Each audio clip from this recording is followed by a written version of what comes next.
Merci. La première question. Bon, moi, c'est Ancien Testament que j'ai dit beaucoup.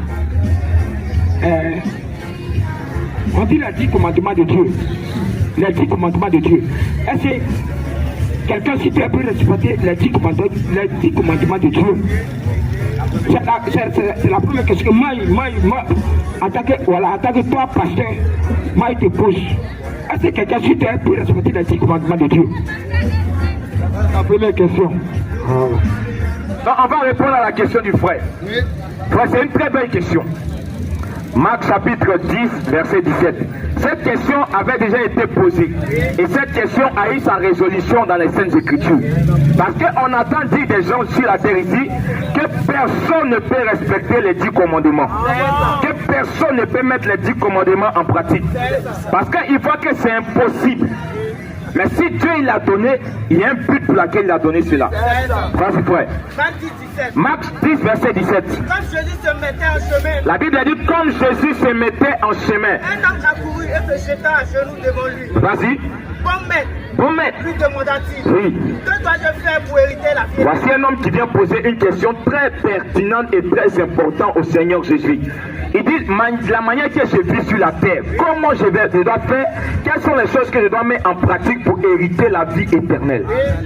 On va écouter maintenant la réponse du Seigneur Jésus. Jésus lui dit. Jésus répond à cet homme. Pourquoi m'appelles-tu bon? Qu'est-ce que tu as vu en moi pour m'appeler bon? Il n'y a de bon que Dieu seul. Donc si tu reconnais que je suis le bon, tu dois aussi reconnaître que je suis Dieu.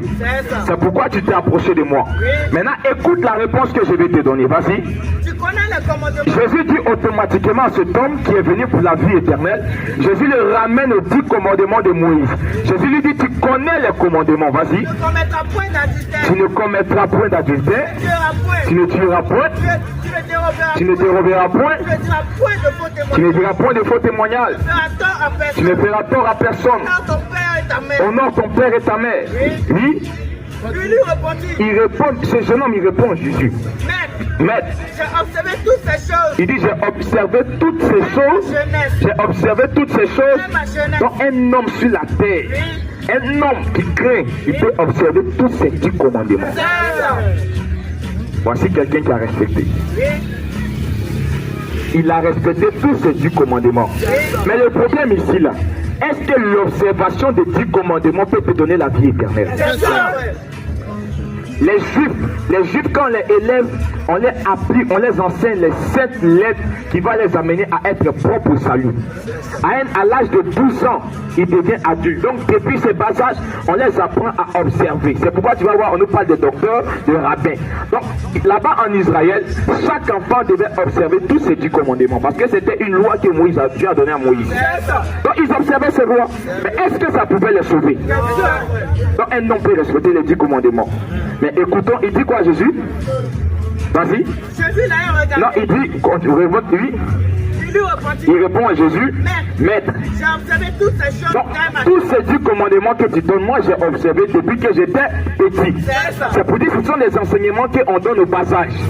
Vas-y, frère. Il lui répondit. Il répond, mais vas-y. Maître, j'ai observé toutes ces choses dès ma jeunesse. Oui.